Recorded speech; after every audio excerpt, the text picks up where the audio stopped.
Sorotan kriminal lainnya, saudara, geng motor menyerang warga Makassar, Sulawesi Selatan. Seorang warga luka serius akibat sabetan senjata tajam di punggung.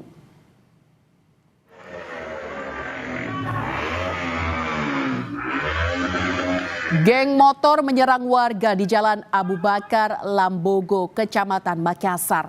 Akibat kejadian ini, satu warga terkena. Polisi bilang kelompok geng motor itu menyerang warga secara tiba-tiba saat melintas di lokasi kejadian dan menyerang secara acak.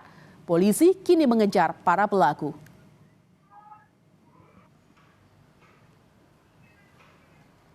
Di dini hari terjadi penyerangan yang dilakukan oleh sekelompok remaja menggunakan sekitar 5 unit sepeda motor berboncengan.